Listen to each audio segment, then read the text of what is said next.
talk about I'm gonna talk about my favorite book, Man's Search of Meaning by Viktor E. Frankl. Very popular book. It's not really a lot of books that I recommend to a lot of people, on casual conversations. Usually it's more older people. I sometimes will ask, "Oh, do you read?" And they'll talk to me and recommend me some very good books. And the one I usually always recommend is this book. This book I have a really close sentiment to, because this is my first book that I ever read. I think I had it in Spanish, and I was about 15 years old when I read it, and it was in my dad's room, and it was laying there forever. It was just always there, and I would always see it, but I would never read or anything. And I just started to pick it up, and I just saw the cover, and then I started reading the back, and I was like, oh damn, this actually seems interesting.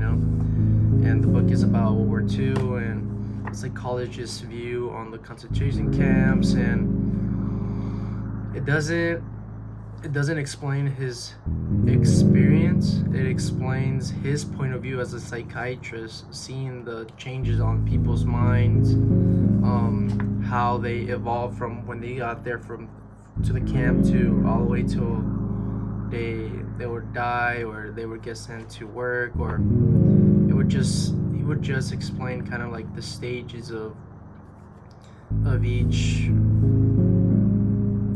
of the people's mind, how badly those kinds of conditions that you're in changes you as a human being. And this book doesn't really, at first glance, doesn't really make sense, Man's Search of Meaning, but it has a lot of if I had to explain this book, it would be about, this is a book about,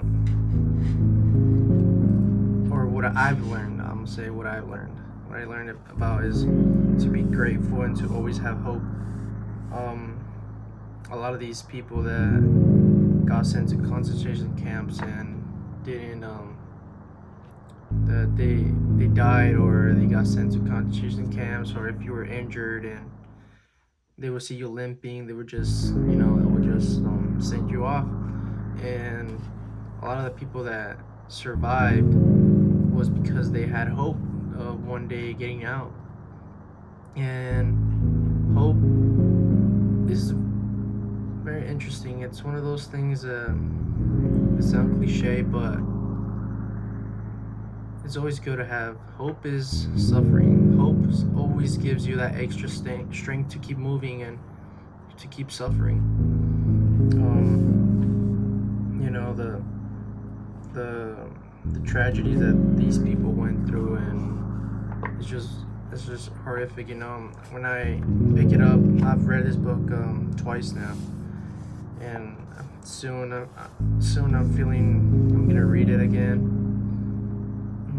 I usually go every year with reading it once, and all of what these people went through and their experiences, and how the psychiatrist kind of explains how the mind works in such conditions, just gives me a little bit of a feeling of how grateful I am for being alive in this day and age, and how lucky we are not being able, just how lucky we are not experience those kinds of things. And even back then, World War I came, and then World War II came also, and there was people that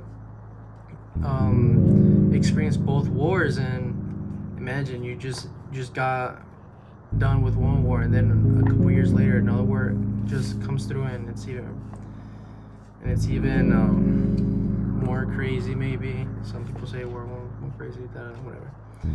But I recommend this book a lot. part where some of the women that would pick up some mud and water and just dirt put on their hair so they don't look as old, and they won't just send them off to the baths, you know. And you could just tell that all those people wanted to live. They had a desire to live. They had a desire to go see their loved ones once more. And a lot of people gave up, and they didn't make it. And so, you know, when a lot of the times when we have a situation, and I've gone through a lot where I'm fed up. I'm just I work hard and I don't see the results, or I just been backed into a corner and I don't know what to do. And I kind of always think about this book and just how grateful I am. And that doesn't mean that my problems don't matter. It's just it gives me kind of a different, it puts me into perspective that even though I have problems, that these problems are not compared to what other people go through. And it's always good to be grateful and be positive that any other situation is better than any of that. And my problems are not as big as theirs and how it was. And if they got out alive, then I could resolve my problems, you know. There's always a way. There's always a way to do things and get out on that situation that you have, you know. It's always good to plan. It's always good to take a step back, breathe, and analyze with a fresh and cold head. You know, you don't want to take irrational decisions and make a mistake. You know, a lot of people make their situations worse because they're not calm and they don't see themselves in a different light. You know, they make very rational decisions, and don't. If I were to say one thing I would like to a lot of people to do is breathe. You know, breathing helps you. Breathing gives you a lot of it resets your body kind of way, and your head, and almost any important decision you make is good to always breathe. Take a breather, take 3 deep breaths, and then think about it, and then you're good. And at least you make a conscious decision and not a rapid decision. And so, yeah, so back to hope. Yeah, hope is suffering, and even though it's hard to get through some of the things or problems that we go through, it's always good to have hope and stay positive. And this book, and giving it a read, gives you a lot of perspective and a lot of gratefulness in your life. And